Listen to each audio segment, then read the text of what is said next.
La batalla de Alemania aún no ha terminado y ya está en pleno auge la batalla de Estados Unidos.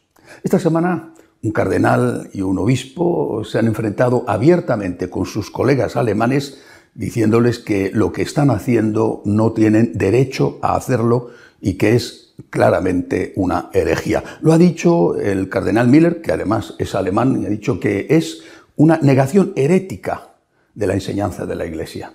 Lo ha dicho también, de otra manera, Monseñor Áquila, arzobispo de Denver, que ha escrito una extensa, razonada carta a los obispos de Alemania diciéndoles que no intenten someter la doctrina de la Iglesia a las exigencias del mundo y que además no pueden hacerlo. Eso en cuanto a la batalla de Alemania, pero es que ha estallado la batalla de Estados Unidos. Los obispos decidieron llevar a la asamblea plenaria la cuestión de si los políticos que favorecen el aborto, entre ellos el presidente Biden, podían o no comulgar. Intervino el Vaticano, intervino Doctrina de la Fe, diciendo que si se tenía que debatir ese tema no fuera motivo de división y que en último caso se respetara el derecho de cada obispo en su diócesis. Bueno, pero ahora algo más de 60 obispos, son más de 400 en Estados Unidos, algo más de 60 obispos han escrito una carta al presidente de la Conferencia Episcopal, Monseñor Gómez, pidiendo que se retire ese tema de la asamblea plenaria. Inmediatamente otros obispos han salido a la palestra y han dicho que eso tiene que debatirse como estaba previsto. Batalla en Alemania y batalla en Estados Unidos. Y todo gira en torno a lo mismo. Todo gira en torno a lo esencial, en torno a la Eucaristía. La cuestión empezó, es fácil recordarlo porque no hace tanto tiempo, con la Amoris Laetitia.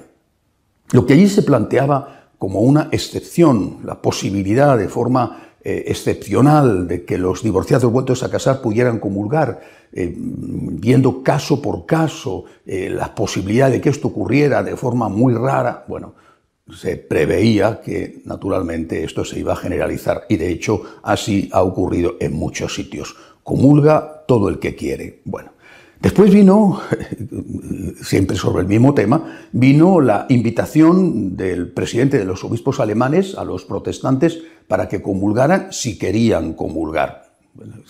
La Eucaristía siempre. Y ahora viene de nuevo la Eucaristía si los políticos abortistas que están excomulgados, comunión late sententiae, excomunión automática, si ellos pueden o no pueden comulgar. Siempre la Eucaristía en el centro. El demonio sabe bien lo que hace.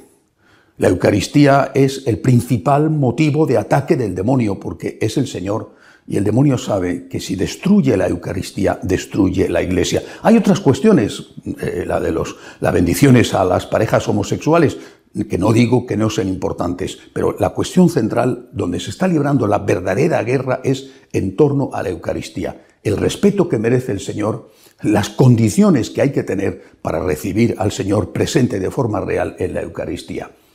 Ahora, si vamos más hasta el fondo, nos damos cuenta de que hay lo que ha dicho Monseñor Áquila, el arzobispo de Denver, de que hay otra cuestión.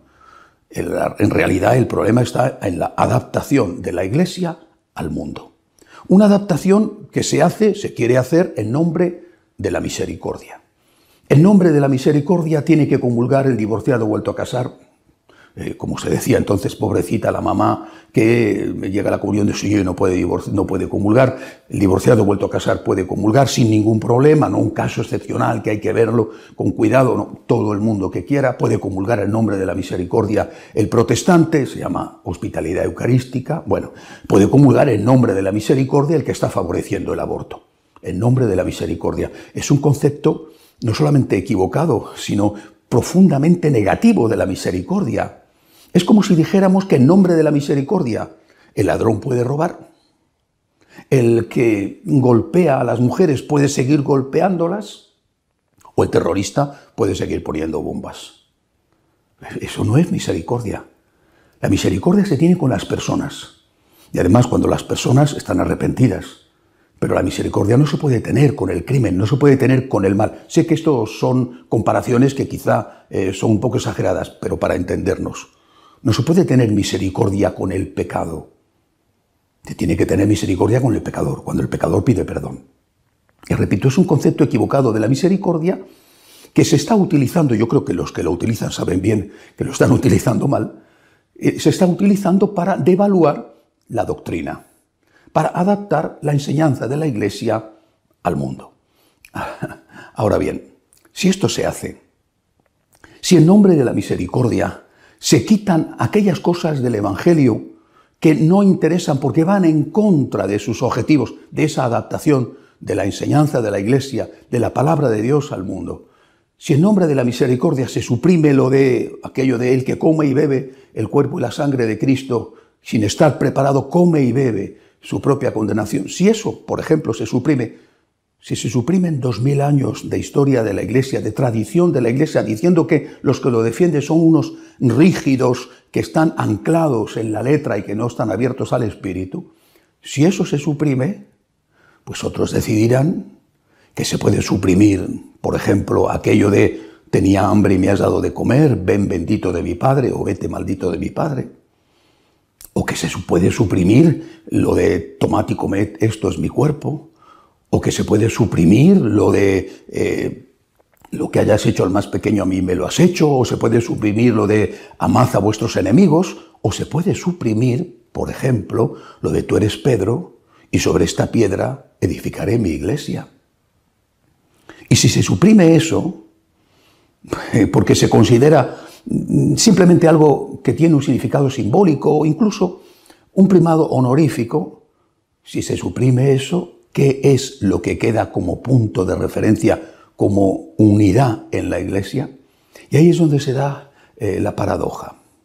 Los que están a favor de la adaptación de la Iglesia al mundo, lo ha dicho el arzobispo de Denver, los que están a favor de la adaptación de la Iglesia al mundo se presentan como los amigos del Papa y actúan impunemente en contra de las enseñanzas de la Iglesia, incluso de las enseñanzas recientes de la Iglesia, las enseñanzas recientes del propio Vaticano con el Papa Francisco al frente. Actúan impunemente, están devaluando todo, empezando por la Eucaristía y siguiendo por el papado. En cambio, los que son acusados de enemigos del Papa, acusados, no digo que lo sean, los que son acusados de enemigos del Papa son los que están defendiendo la doctrina íntegra, la Eucaristía y el papado también. Los amigos del Papa atacan el papado. Los supuestos y acusados enemigos del Papa defienden el papado.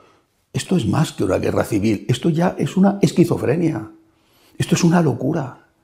Y si una casa en guerra civil se derrumba, lo dijo el Señor, no digamos ya lo que sucede en una iglesia que ha entrado en una verdadera vorágine de locura y de sinsentido. No puede ser que los que estén defendiendo la adaptación de la Iglesia al mundo, de la enseñanza y de la doctrina al mundo, puedan actuar impunemente, erosionando incluso la Eucaristía y el papado. No puede ser, porque al final, si eso sucede, repito, se caerá casa tras casa. Si cae la Eucaristía y cae el papado, caerá todo. Pidamos al Señor, con humildad y con insistencia, que por favor resuelva esto cuanto antes y que se acabe cuanto antes tanto sufrimiento. Hasta la semana que viene, si Dios quiere.